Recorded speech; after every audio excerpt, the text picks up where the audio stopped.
In the glittering world of the 1% where power is currency and status is everything, a single moment can shatter an empire. Tonight, we take you inside the exclusive walls of one of the city's most elite restaurants, where a titan of industry, a CEO used to getting everything he wants, decides to mock a seemingly invisible waitress. He uses a foreign language as his weapon, a secret code of contempt. But he made one fatal mistake. He chose the wrong language with the wrong woman. What happens next isn't just a comeback. It's a reckoning that silences an entire room and proves that true power isn't about the money in your bank, but the fire in your soul. The Gilded Quill wasn't just a restaurant. It was a theater. Every night, the curtains rose on a performance of wealth and influence. The clientele, a curated collection of the city's financial elite, tech barons and old money scions, paid exorbitant prices not just for the Michelin-starred food, but for the privilege of being seen within its velvet-roped sanctuary. The air itself felt expensive, thick with the scent of aged leather, rare orchids, and the faint metallic tang of ambition. For Eva Schmidt, the air just smelled like work. At 26, Eva moved through this opulent world with a practiced invisibility. Her uniform, a simple, tailored black dress, was her camouflage. Her expression was a carefully constructed mask of pleasant neutrality.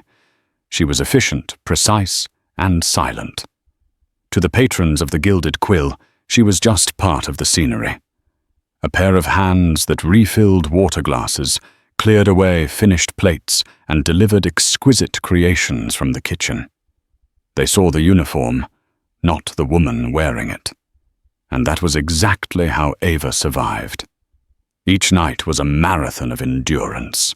She'd smile at men who looked through her nod politely, at women who dismissed her with a flick of the wrist, and ignore the condescending tones that dripped from their orders. She needed this job. She needed it more than she'd ever needed anything in her life. The tips paid for the rent on the small, two-bedroom apartment she shared with her mother. The meager paycheck covered the crushing weight of medical bills, a mountain of debt that grew with every new prescription and specialist visit. Her mother, Helena, had once been a vibrant history professor, a woman whose laughter could fill a house. Now, a degenerative neurological disease was slowly stealing her piece by piece. It had taken her career, her mobility, and was now chipping away at her memories. Ava's life had become a frantic, desperate race against time and decay. This life was a universe away from the one she was supposed to have. There were moments late at night when the restaurant was quiet, and she was polishing silverware until her fingers ached, that the ghost of her other self would visit. It was the ghost of Eva Schmidt, PhD candidate at the University of Heidelberg. The ghost of a brilliant young mind, fluent in 3 languages, whose dissertation on the categorical imperative in Kantian ethics had been lauded by her professors as potentially groundbreaking. That Eva had walked ancient cobblestone streets, debated philosophy in centuries-old lecture halls, and had a future that seemed as limitless as the sky over the Neckar River. Then the call had come. Her mother's diagnosis. The rapid decline. There was no choice. She had packed her books, put her academic dreams in a storage locker, and flown home. The world of abstract ideas was a luxury she could no longer afford. The world of the Gilded Quill of concrete, needs, and immediate cash was her new reality. She didn't tell anyone about her past, explaining that she'd traded Immanuel Kant for Chateaubriand for 2 felt like a defeat she couldn't bear to voice. Tonight, the theater was at full capacity. A Tuesday evening, yet the room hummed with the energy of a weekend. Eva was in the middle of a double shift, a grueling 16-hour stretch that left her feet numb and her soul weary. She was assigned to Section 3, the most coveted and dreaded part of the dining room. It held the four-corner booths, the ones reserved for the highest of high rollers. At 8 o'clock, they arrived. 2 men swimming in suits that cost more than Ava's car. The older of the two walked with an air of predatory ownership, as if he were personally responsible for the planet's gravitational pull. He was Damien Blackwood, CEO of Ethelred Capital, a private equity firm notorious for its ruthless optimization strategies, a euphemism for buying companies, gutting them for parts, and laying off thousands of employees. His face, a mask of chiseled arrogance, was familiar from the covers of business magazines. He had cold, calculating eyes that seemed to appraise everything and everyone for their market value. The man trailing him, younger and visibly nervous, was Nathaniel Nate Perry. Nate was a new associate at Ethelred, desperate to impress his formidable boss. He clutched his briefcase like a shield, his eyes darting around the room wide with a mixture of awe and terror. Ava approached the table, her professional smile firmly in place. "Good evening, gentlemen. Welcome to the Gilded Quill. May I start you with some water?" Damien Blackwood didn't even look at her. He waved a dismissive hand, already scanning the wine list. "Still and sparkling. And bring the sommelier. I have no intention of discussing wine with a waitress." The sting of the insult was familiar, a dull ache she had long grown accustomed to. Nate, however, flushed with embarrassment, muttering a quick "thank you" as Ava turned to leave. He was still new to this level of casual cruelty. Ava returned with the water and poured it with a steady hand, her movements fluid and economical. The sommelier, a man named Jeffrey, who took his job with the gravity of a brain surgeon, was already tableside deep in a hushed, reverent discussion with Blackwood about the merits of a 1982 Bordeaux versus a 2005 Burgundy. Ava retreated to the shadows, her station near a service column, and watched. She was a ghost in the machine, an observer of the grand performance. Blackwood was playing the part of the magnate. His gestures broadened his voice, a low rumble of authority. Nate was the eager understudy, nodding, agreeing, his entire being focused on his boss. Finally, the wine was selected, a bottle whose price was equivalent to Ava's monthly rent. As Jeffrey departed, Blackwood leaned back into the plush leather of the booth. He took a sip of water, his eyes finally landing on Ava as she approached to take their food order. He looked right at her, but his gaze was vacant, as if she were a piece of furniture. Then he turned to Nate, and in a move designed to demonstrate his worldliness and to exclude everyone else, he switched languages. He began speaking in German. "Let's order quickly," he said, his accent passable but clearly that of a foreigner, stiff and overly formal. "Ich verhungere, und die Gesellschaft hier ist kaum anregend."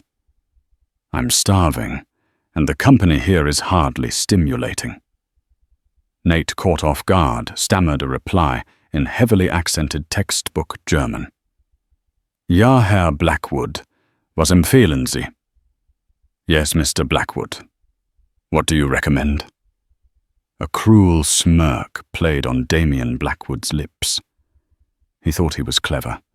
He thought he was safe, cocooned in the bubble of his own importance, speaking a language he assumed a simple American waitress couldn't possibly comprehend. He had no idea that for Ava Schmidt, German was the language of her heart, the language of her stolen dreams, the language in which she had once soared. He was sharpening a knife, unaware that he was about to hand it to the person he intended to cut. The air in the Gilded Quill grew still, and the first act of the night's unexpected drama was about to begin. Ava stood by the table, her order pad in hand, the pleasant, neutral mask still perfectly affixed to her face. Inside, a strange, cold stillness was spreading through her. It was the calm before a storm. She'd heard snippets of German from tourists before, But this was different. This was deliberate. This was a tool of exclusion, a velvet rope made of words. Damien Blackwood continued enjoying the performance, savoring his casual display of cultural superiority for the benefit of his young associate. He gestured vaguely at the menu, but his words to Nate were not about the food.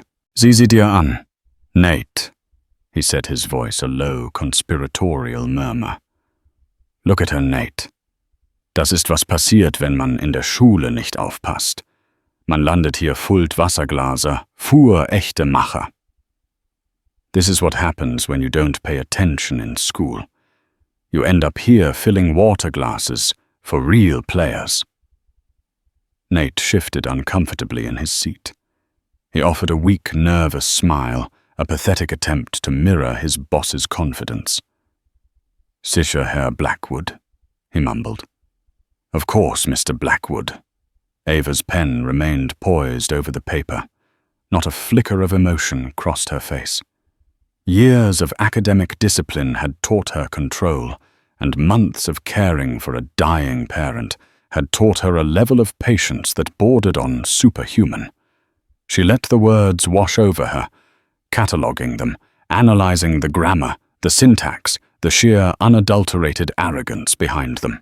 His German was clunky, peppered with anglicisms, the German of a businessman who had memorized phrases for transactions, not the nuanced language of a native speaker or a dedicated scholar.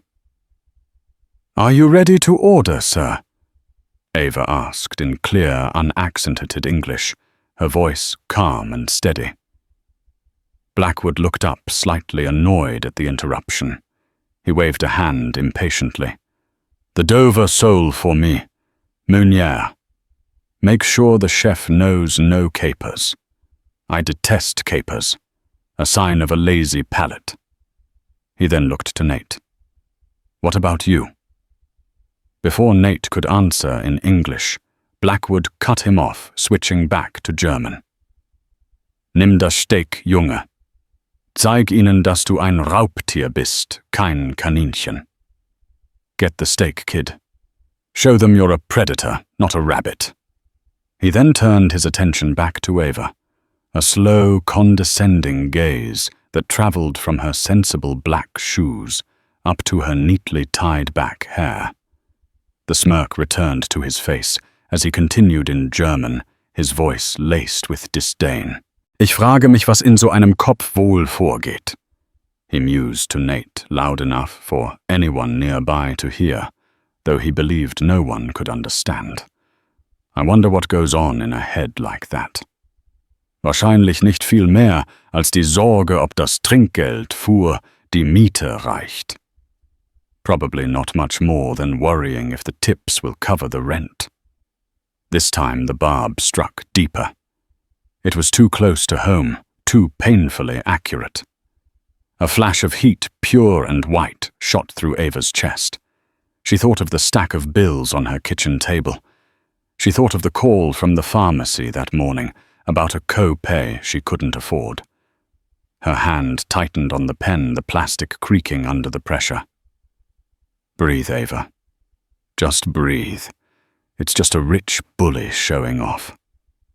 It means nothing."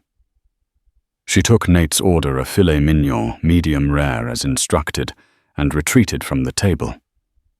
But the whispers followed her.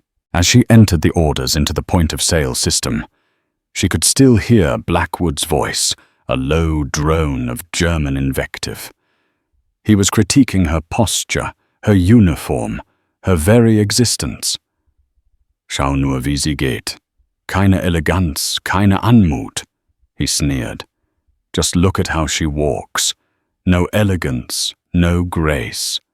Einfach nur eine weitere gesichtslose Dienerin. Just another faceless servant." Each word was a small paper cut. Insignificant on its own, but together they were drawing blood. The professional mask was beginning to crack.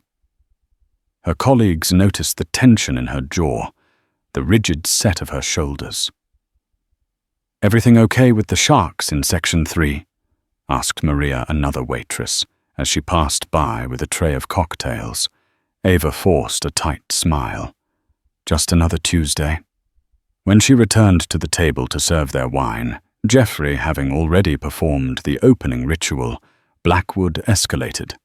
Perhaps it was the wine, or perhaps his ego required constant feeding. He watched her pour, his eyes narrowed in scrutiny. He leaned toward Nate again. Man muss vorsichtig sein. Menschen wie Sie aus den unteren Schichten sind oft unsauber. Ich wette, Ihre Hände sind nicht richtig gewaschen. One must be careful. People like her from the lower classes are often unclean. I bet her hands aren't properly washed. That was it. The breaking point. It was no longer just about her.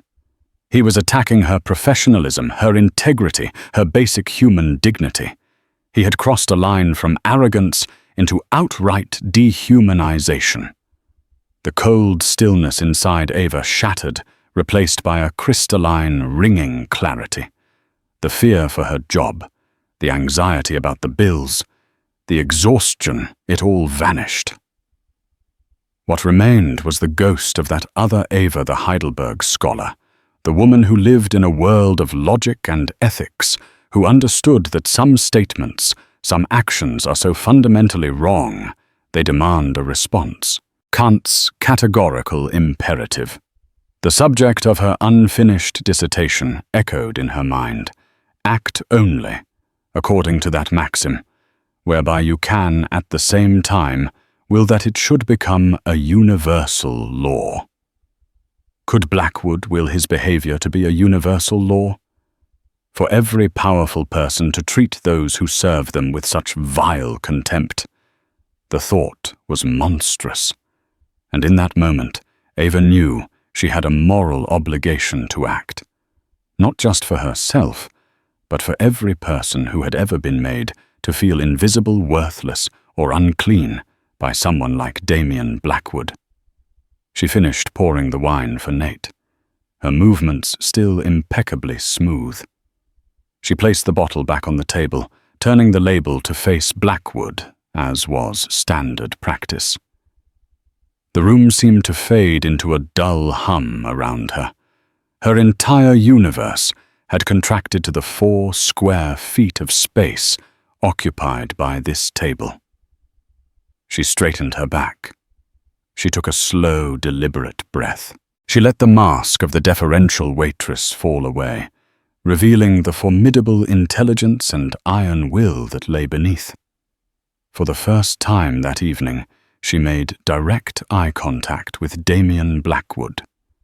Her gaze was not angry. It was not hateful. It was something far more terrifying to a man like him. It was analytical. The performance was about to change. A new actor was taking the stage, and she was about to speak her lines. A profound silence fell over the table. The subtle shift in Ava's demeanor was as palpable as a drop in temperature. Her spine was straight, her chin was lifted, and her eyes, which Damien Blackwood had so cruelly dismissed, were now fixed on him with an unnerving intensity. They were not empty. They were alight with a formidable focused intelligence. Blackwood, caught mid-smirk, faltered. He was accustomed to being the center of attention, but this was a different kind of focus. He felt pinned, dissected by her gaze. He opened his mouth to say something dismissive in English, perhaps to ask if she had a problem, but he never got the chance. The voice that emerged from Ava was not the quiet, polite tone of a waitress. It was clear, resonant, and flowed with the unmistakable fluid cadence of a native German speaker, not just native, but educated. It was the crisp, precise German of academia, a world away from his own clumsy transactional phrasing. "Entschuldigen Sie meine Einmischung, Herr Blackwood," she began, her voice perfectly even. "Excuse my interruption, Mr. Blackwood." The effect was instantaneous and seismic. Nate Perry's jaw literally dropped. His eyes widened, darting from Ava to his boss in sheer, unadulterated shock. He looked like a man who had just seen a statue come to life and start reciting poetry. Damien Blackwood froze completely. The blood drained from his face, replaced by a blotchy, mottled red. His mind, so quick and ruthless in the boardroom, seemed to have short-circuited. He stared at Ava, his brain struggling to process the impossible reality that the faceless servant was speaking to him in flawless German. Ava did not pause. She did not waver. She held his gaze and continued, her voice cutting through the thick, expensive air of the gilded quill. Ich hörte Ihre Bemerkung über die Sauberkeit meiner Hände. She said, her tone dangerously calm. I heard your remark about the cleanliness of my hands. Ich kann Ihnen versichern, dass Sie weitaus sauberer sind als die Rhetorik, die Sie an diesem Tisch verwenden. I can assure you they are far cleaner than the rhetoric you are using at this table. The silence at their table became a vacuum, pulling in the awareness of those nearby. A couple in the adjacent booth paused their conversation forks, hovering mid-air. The hushed murmur of the dining room began to falter as heads turned, drawn by the stark drama unfolding. Blackwood, finally regaining some semblance of function, sputtered. Was sagen Sie da? What? What are you saying? His German, under pressure, had devolved into a clumsy, flustered parody of itself. Ava's expression remained unyielding. She took a small, deliberate step closer to the table, leaning in slightly, not in a threatening way, but in the manner of a professor correcting a particularly slow student. Ich sprach von Ihrer Rhetorik, Herr Blackwood. Oder sollte ich sagen, Ihrem Versuch davon, I was speaking of your rhetoric, Mr. Blackwood. Or should I say, your attempt at it? Ihr Gebrauch der deutschen Sprache ist, wenn ich das anmerken darf, bestenfalls unbeholfen. Eine Ansammlung von auswendig gelernten Phrasen ohne jegliches Gefühl für die grammatische Struktur oder die semantische Tiefe. Your use of the German language, if I may say so, is clumsy at best. A collection of memorized phrases without any feeling for the grammatical structure or the semantic depth. She was not just refuting his insults, she was deconstructing the very weapon he had tried to use against her. She was intellectually dismantling him in front of his subordinate. Zum Beispiel, she continued, her voice taking on a distinctly pedagogical tone. Als Sie sagten, ich hätte die Augen einer Kuh, eine Bemerkung, die ich vorhin überhörte, ist das nicht nur beleidigend, sondern auch ein sprachliches Klischee. Es mangelt an Originalität. Ein Mann von ihrer vermeintlichen Statur sollte in der Lage sein, seine Verachtung kreativer auszudrücken. Finden Sie nicht? For example, when you said I had the eyes of a cow, a remark I overheard earlier. It is not only insulting, but also a linguistic cliché. It lacks originality. A man of your supposed stature should be able to express his contempt more creatively. Don't you think? The room was now deathly quiet. Every diner, every waiter, every busboy was frozen watching the scene unfold. And Abernathy, the manager, was frozen by the entrance to the kitchen, his face a mask of horror. This was a 5-alarm fire, a Category 5 hurricane of a customer service disaster. Damien Blackwood was turning a shade of purple. He was a shark, a predator, but he had been thrown into an element he didn't understand. The boardroom was his ocean. This was something else entirely. He was being outmaneuvered, outclassed, and humiliated on a field of his own choosing. He slammed his hand on the table, the silver rattling. Das ist absurd. Wer zum Teufel sind Sie? Sie sind eine Kellnerin.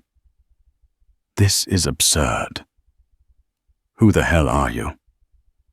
You're a waitress." Ava smiled. It was the first time she had smiled genuinely all night, and it was a terrifying sight. It was a smile of pure, unadulterated victory. "Im Moment, Herr Blackwood, bin ich Ihre Kellnerin, ja. Das ist meine Tätigkeit, aber nicht meine Identität. Ein Konzept, das Ihnen vielleicht fremd ist." "At the moment, Mr. Blackwood. I am your waitress, yes. That is my job, not my identity. A concept that is perhaps foreign to you. Sie sehen einen Uniform und ziehen daraus Schlüsse über meinen Intellekt, meine Herkunft und sogar meine Hygiene. Sie benutzen eine Sprache, die Sie kaum beherrschen, als Schild für Ihre eigene Unsicherheit und Grausamkeit. You see a uniform and draw conclusions about my intellect, my background, and even my hygiene. You use a language you barely command as a shield for your own insecurity and cruelty." She then delivered the final devastating blow. She switched to the formal philosophical German of her abandoned thesis, the language of Kant and Hegel. A level of discourse so far beyond Blackwood's comprehension that it was like a different language altogether. Ihre Weltanschauung scheint auf einem fundamentalen Kategorienfehler zu beruhen. Sie verwechseln Reichtum mit Wert und Macht mit Weisheit. Nach Immanuel Kants Ethik behandeln Sie die Menschheit in meiner Person nicht als Zweck an sich, sondern lediglich als Mittel zu ihrer eigenen Belustigung. Das ist nicht nur unmoralisch, es ist intellektuell armselig. Your worldview appears to be based on a fundamental categorical error. You confuse wealth with worth and power with wisdom. According to Immanuel Kant's ethics, you treat humanity in my person not as an end in itself, but merely as a means to your own amusement. This is not just immoral, it is intellectually pathetic. The German words precise and devastating hung in the air. For those who didn't understand the sheer confidence and intellectual authority in her delivery was enough. For those who did like the pale and trembling Nate Perry, it was an execution. Damian Blackwood sat there speechless, his face a ruin of exposed pride. He had been stripped bare, his arrogance revealed as nothing more than a cheap, ill-fitting costume. The entire room was stunned, watching the CEO, who thought he was a king, be dethroned by a waitress. And in that moment of perfect ringing silence, a new voice entered the fray. It came from the corner booth across the room, a voice that was calm, authoritative, and spoke with the crisp, authentic accent of a native German. Ava Schmidt, from Heidelberg, is that really you?" Every head in the restaurant, including Ava's, turned toward the speaker. The plot had just taken a twist that no one, least of all Damian Blackwood, could have ever seen coming. The voice belonged to a woman in her late 60s, elegantly dressed in a charcoal grey suit. She had an aura of quiet authority and sharp intelligence. Her name was Dr. Anneliese Richter, a name that carried immense weight in academic and philanthropic circles across Europe and the United States. She was a visiting professor at Columbia for the semester, but more importantly, she was the head of the Acquisitions and Ethics Committee for the prestigious Reinhardt Foundation, a multi-billion-dollar German cultural and educational trust. Ava stared, her composure finally breaking. Her mind raced, trying to place the face. Heidelberg, the colloquium on German idealism. Dr. Richter. She had been a guest lecturer, one of the most respected Kantian scholars in the world. Ava had asked a question from the audience, a question that had sparked a lively 20-minute debate. Dr. Richter had sought her out afterwards, impressed and encouraging. Dr. Richter. Ava breathed the name, a whisper of disbelief. Dr. Richter stood up and walked towards their table. her movements graceful and deliberate. She ignored Damien Blackwood and Nate Perry completely, her focus entirely on Ava. She stopped a few feet away and addressed her again, this time in warm, respectful German. Ich dachte, ich hätte Ihre Stimme erkannt. Dr. Richter set a small, knowing smile on her face. I thought I recognized your voice. Ihre Analyse von Kants Zweck-an-sich-Formel war damals brillant. Ich habe oft darüber nachgedacht. Was alles in der Welt machen Sie hier? Your analysis of Kant's formula of humanity was brilliant back then. I have often thought about it. What on earth are you doing here? The second revelation landed in the silent room with the force of a physical blow. Damien Blackwood, who had been struggling to regain his footing, now looked as if he'd been struck by lightning. He stared from the acclaimed Dr. Richter to the waitress Ava, his mind failing to bridge the impossible gap between the two worlds. Ava. Her face flushed, replied in humbled German. Es ist eine lange Geschichte, Frau Doktor. Familiäre Umstände haben mich zurück in die Staaten gezwungen.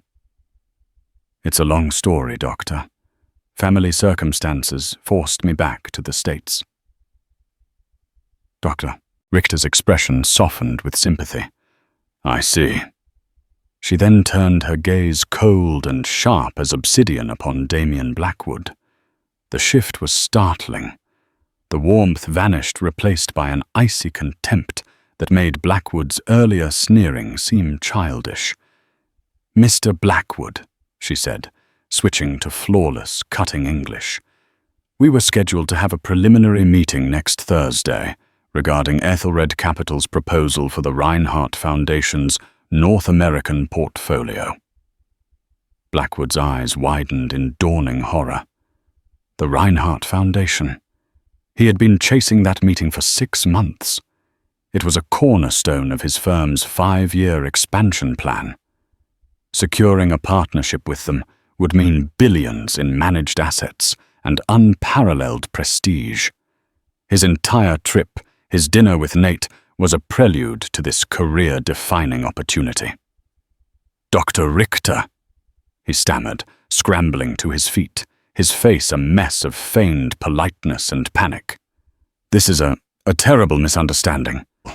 No, Mr. Blackwood, I don't believe it is, Dr. Richter replied, her voice dangerously quiet. I believe I have a very clear understanding of things now. The Reinhardt Foundation was established to promote cultural exchange, intellectual rigor, and human dignity. Its founder, Klaus Reinhardt, survived the Second World War by being hidden by a family of simple farmers.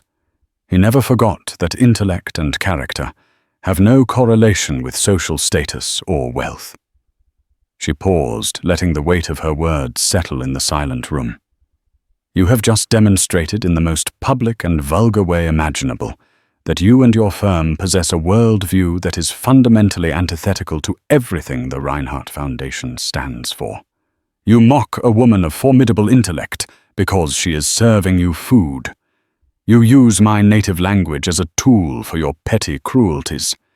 You have shown me the true character of Ethelred Capital. It is rotten at its core.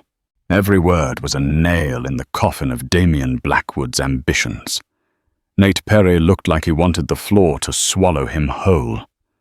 He was witnessing the single most catastrophic self-immolation in business history. Mr. Abernathy, the manager, finally found his feet and scurried over his face, pale and sweating. Dr. Richter, Mr. Blackwood, is there anything I can do? A complimentary bottle of champagne. Perhaps we can move you to a private room. Dr. Richter didn't even glance at him. Her eyes were still locked on Blackwood. Cancel the meeting, Mr. Blackwood. Withdraw your proposal. I will be submitting a full report to my board, and I can assure you the name Ethelred Capital will be permanently blacklisted from any and all future dealings with the Foundation. She then turned her back on him, a gesture of ultimate dismissal. She looked at Ava with warmth once more. "Miss Schmidt," she said, her voice now gentle, "when your shift is over, I would very much like to speak with you. I believe my foundation could be of some assistance with your family circumstances. A mind like yours should not be polishing silver. It should be shaping the future." With that, Dr. Richter turned and walked back to her table as if nothing had happened, leaving utter devastation in her wake. Damien Blackwood stood frozen for a long moment. His empire, so solid just minutes before, was crumbling around him. He had lost the deal of a lifetime. He had been humiliated in front of his associate. His reputation in this small, influential circle was annihilated. He looked at Ava, his eyes filled with a toxic mixture of hatred and disbelief. He saw not a waitress, but the architect of his ruin. Without another word, he spun on his heel and stormed out of the restaurant, leaving Nate Perry alone at the table amidst the wreckage. Ava stood tall, breathing in the quiet aftermath. She felt a lightness she hadn't felt in years. It wasn't just vindication. It was liberation. She looked down at her hands. The hands he had called unclean. They were trembling slightly, but they were her hands. Strong, capable hands that had cared for her mother, earned her living, and just now had dismantled a tyrant without throwing a single punch. The gilded quill was no longer a cage. Its walls had just dissolved around her. The silence in the gilded quill slowly gave way to a wave of hushed, excited whispers. The performance was over, and the audience was buzzing. Patrons looked at Ava with a newfound respect, a mixture of awe and admiration. She was no longer an invisible part of the scenery. She was the protagonist of a story they would be telling for years to come. Nate Perry remained at the table looking utterly lost. He stared at the half-eaten bread, the expensive wine, the ghost of his boss's colossal ego. He finally looked up at Ava, his face a portrait of shame and apology. I am so sorry." He stammered, his voice barely audible. I never should have. I'm sorry." Ava looked at the young man, who seemed to have aged a decade in the last 10 minutes. She saw not an enemy, but a kid in over his head, a kid who had been shown a path of power and had almost followed it off a cliff. "You have a choice, Nate," she said, her voice soft but firm, back in English now. "You can be like him, or you can be better. Choose wisely." Without waiting for a reply, she turned her attention to the manager, Mr. Abernathy, who was now hovering nearby, wringing his hands. His face was a battlefield of conflicting emotions. Fury at Blackwood for causing the scene terror at having upset a patron like Dr. Richter, and a dawning, grudging respect for the employee he had so thoroughly underestimated. "Miss Schmidt, Ava," he began, his voice placating. "Please, why don't you take the rest of the night off? With pay, of course. We can discuss this tomorrow." Ava held up a hand, stopping him. The time for discussion was over. The power dynamic had irrevocably shifted. "There's nothing to discuss, Mr. Abernathy," she said calmly. "I quit, effective immediately." Abernathy's eyes widened. "Now let's not be hasty. That man was a monster. You were magnificent. We don't want to lose you. A monster you were perfectly happy to have in your restaurant." Ava countered, her voice unwavering. "A monster whose bill you would have gladly accepted, whose contempt you would have advised me to swallow. You run a fine establishment, Mr. Abernathy, but I will not work in a place where my dignity is considered an acceptable casualty for the price of a meal. I will not spend one more minute of my life being invisible." She untied the apron from around her waist, folded it neatly, and placed it on the abandoned table next to Damien Blackwood's wine glass. It was a final symbolic act of emancipation. "Please have my final check mailed to my address on file," she said. Then she turned and walked away from Section 3, from the wreckage of Damien Blackwood's career, and from the life that had been slowly crushing her. Her colleagues watched her go, their faces a mix of shock and cheering admiration. Maria gave her a subtle, fierce thumbs up from behind the bar. As Ava passed Dr. Richter's table, the older woman gave her a warm, approving nod. "I will wait for you outside, Miss Schmidt." Ava retrieved her meager belongings from her locker in the staff room, a worn copy of Kant's Critique of Pure Reason, a photo of her mother smiling on a good day, and her threadbare coat. As she walked out the back door of the Gilded Quill and into the cool night air, she took a deep breath. It was the first breath of her new life. Dr. Richter was waiting by a black town car, as promised. "That was quite the display of practical ethics, Miss Schmidt," Dr. Richter said, her eyes twinkling. "Kant himself would have been proud." Ava managed a weary smile. "I'm not so sure. I think my motives were slightly less than pure by the end." "Nonsense," Dr. Richter waved a dismissive hand. "Defending one's own dignity is a moral imperative.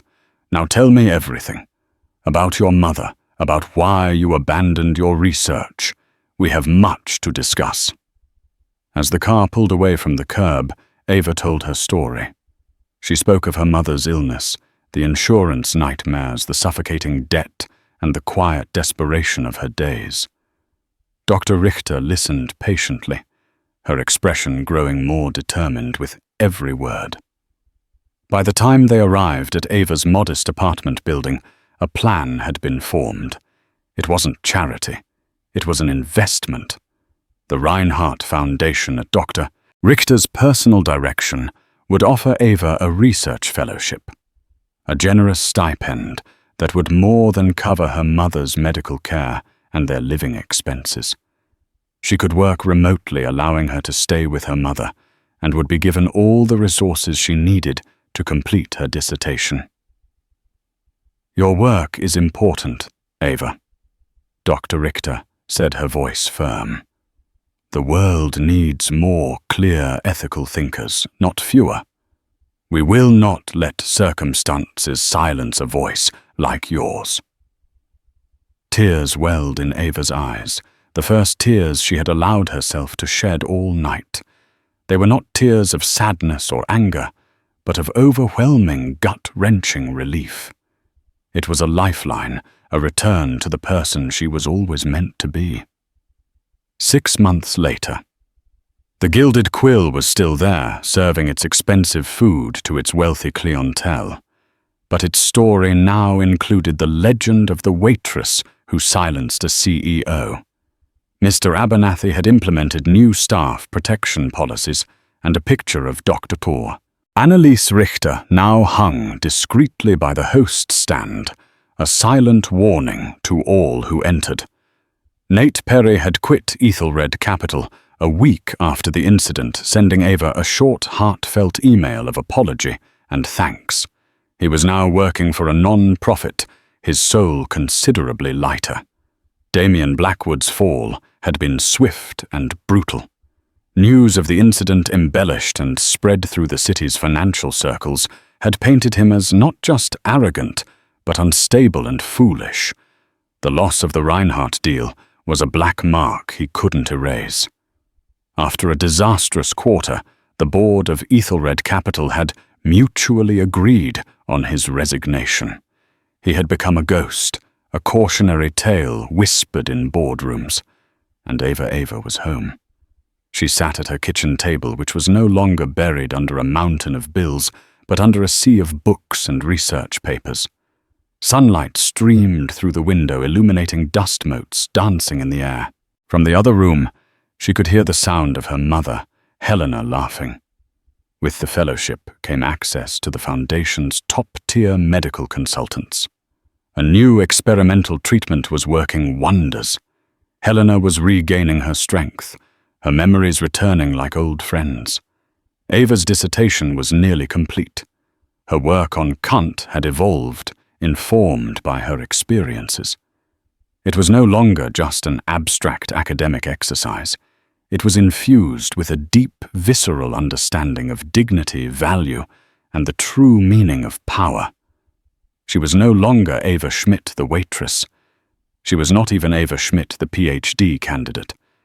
She was just Ava, a daughter, a scholar, a woman who had been tested in the fire and had emerged not burned, but forged.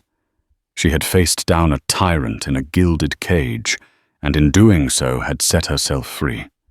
Her future was no longer a ghost haunting her past, but a bright open road, waiting to be written the ride in Dr. Holt. Richter's town car was a journey between universes. The plush leather seats, the silent hum of the engine, the discreet bottle of water waiting in the armrest. It all belonged to a world of effortless comfort, a world Ava had only ever observed from the other side of a velvet rope. She sat inside this bubble, watching her own neighborhood pass by the tinted windows.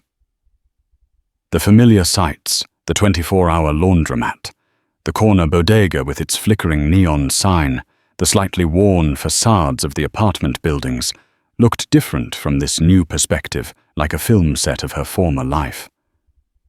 Dr. Richter did not speak of the drama at the restaurant. Instead, she asked gentle, probing questions about Ava's research, her academic interests, and most importantly, about her mother. Ava found herself opening up the years of guarded silence, melting away under the warmth of the older woman's genuine interest. She spoke of Helena's love for the romantic poets, her sharp wit that still flashed through the fog of her illness, and the daily quiet struggle of watching a brilliant mind dimmed by disease. When the car pulled up in front of Ava's building, the contrast was stark. The car was a sleek black vessel of power and influence. The building was a testament to survival clean, but weathered its lobby smelling faintly of antiseptic and cooked cabbage. For a fleeting moment, Ava felt a pang of the old shame. Dr. Richter, however, seemed not to notice the building's modesty. Her focus was entirely on Ava. "I will have my assistant Catherine email you in the morning with the preliminary paperwork for the fellowship," Dr. Richter said, her tone practical and reassuring. "She will also send you the contact information for Dr. Aris Thorne, a neurologist at the forefront of researching your mother's condition. The Foundation has consulted with him before. He is a brilliant man.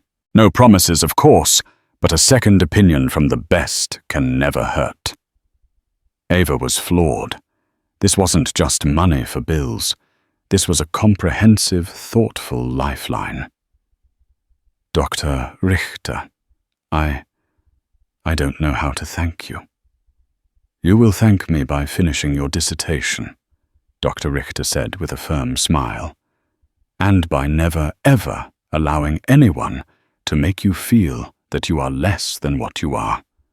The world has enough bullies, Ava. It needs more brilliant women. Good night." With a final encouraging nod, Dr. Richter was gone, the town car disappearing silently into the night. Ava stood on the pavement, the cool night air on her face, feeling as though she had just stepped out of a dream.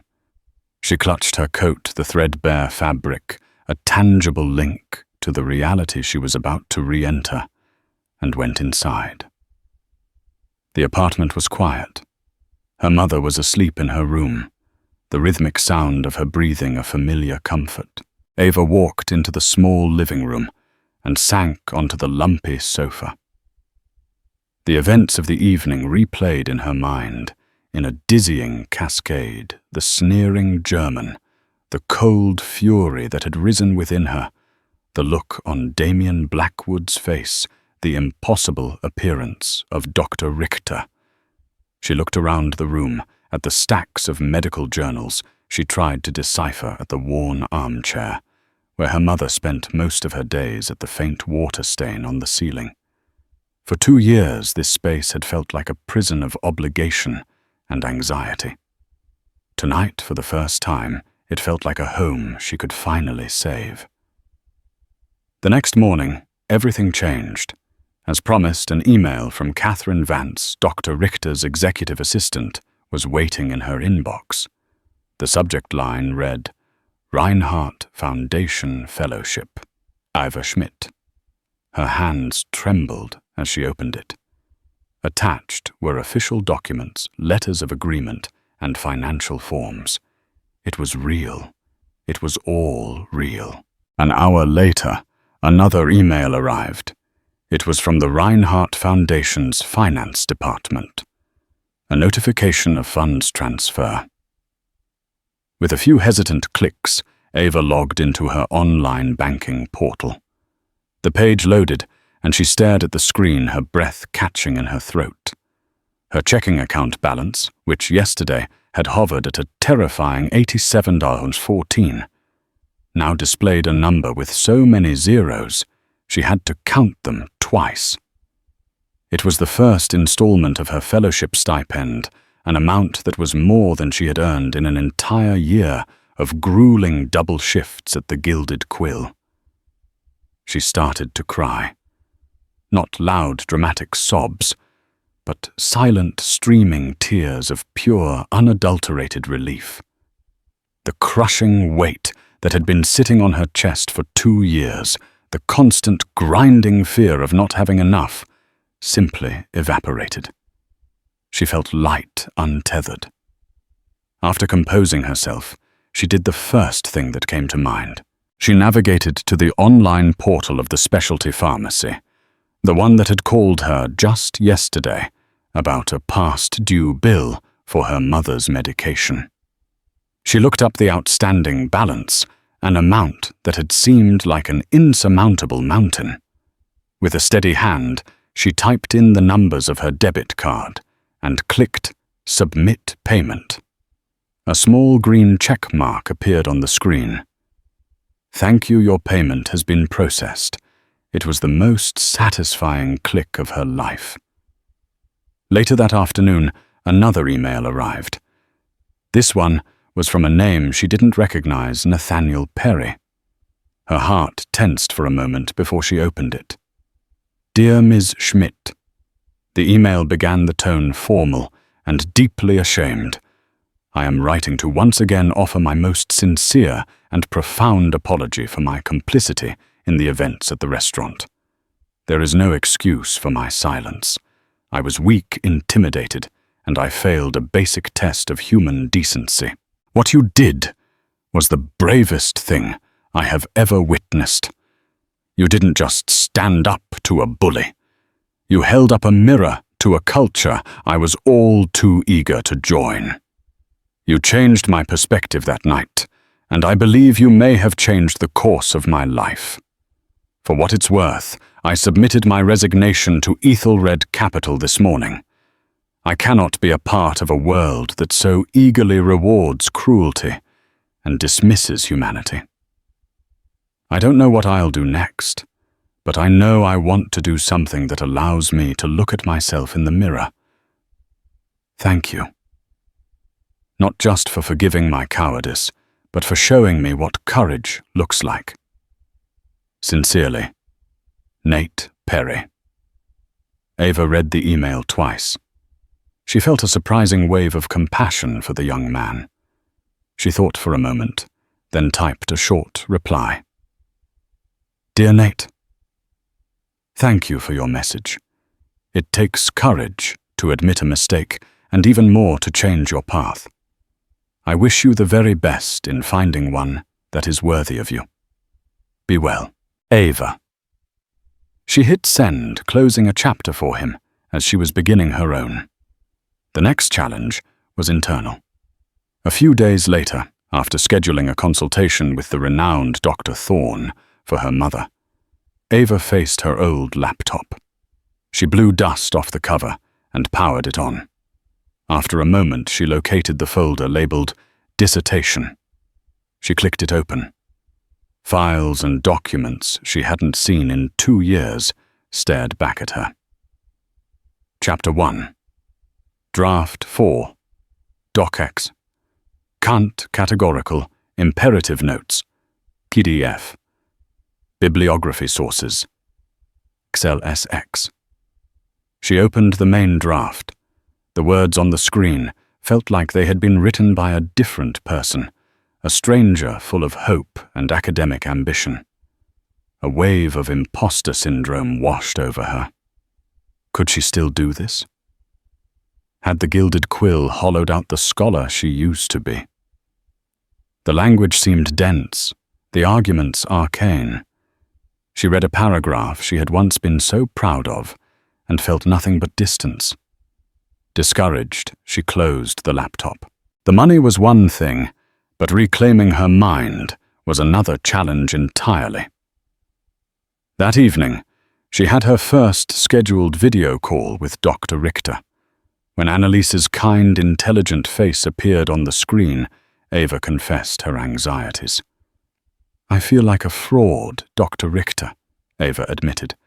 "I read my own work, and I don't recognize the person who wrote it. I'm not sure she's still in here." Dr. Richter listened patiently before responding. Ava, the woman who wrote those pages, was a brilliant academic, living in a world of theory. The woman I see before me now has lived those theories. She has faced down injustice. She has fought for her family. She has a depth and a resilience that the younger Ava could only have written about. You are not a fraud. You are an upgrade. Your work will not be weaker because of this interruption. It will be infinitely stronger. It will have a soul. Now stop feeling sorry for yourself and tell me about your central thesis for Chapter 2. Let's get to work. Annalise's words were a splash of cold, invigorating water. She was right. Ava wasn't broken. She was forged. The weeks that followed settled into a new healing rhythm. Mornings were for Helena. With the financial pressure gone, Ava could focus completely on her mother's well-being. They took slow walks in the nearby park. Ava read Wordsworth aloud, while Helena sat in the sun, a peaceful smile on her face. The new treatment plan from Dr. Thorne was showing small but promising signs of slowing the disease's progression. There was hope. The afternoons belonged to Kant. Ava dove back into her work with a renewed sense of purpose. She wasn't just writing about ethics anymore. She was writing from a place of lived experience. Her arguments were sharper, her prose more confident. The apartment, once a place of confinement, transformed into a sanctuary of healing and scholarship, filled with the aroma of brewing tea, the scent of old books, and the sound of Helena's quiet laughter. One sunny afternoon, about a month after her life had been upended, Ava was staring at a blank page, grappling with a particularly difficult section on human dignity. She thought of Damien Blackwood's sneering face, his casual cruelty. She thought of her own reflection in the polished brass of the gilded quill's service doors, a ghost in a black uniform. Then she began to write, her fingers flying across the keyboard. The words flowed no longer distant or academic, but alive, urgent, and true. They were her words, born of her story. She was home. That night at the Gilded Quill wasn't just about a clever comeback. It was a powerful lesson for all of us. It's a reminder that the uniforms people wear, whether it's a waitress's apron, a janitor's overalls, or a delivery driver's jacket, tell you what they do not, who they are. Behind every face is a story, a history, and a depth you can't possibly imagine. Ava's story proves that real strength isn't about shouting the loudest or having the most money. It's about knowing your own worth, even when the world tries to make you feel worthless. It's about having the courage to speak your truth, even when your voice shakes. If this story moved you, please give this video a thumbs up. Share it with someone who needs to hear it. And don't forget to subscribe to our channel for more real-life stories that inspire and empower. What did you think of Ava's response? Let us know in the comments below. Thank you for watching.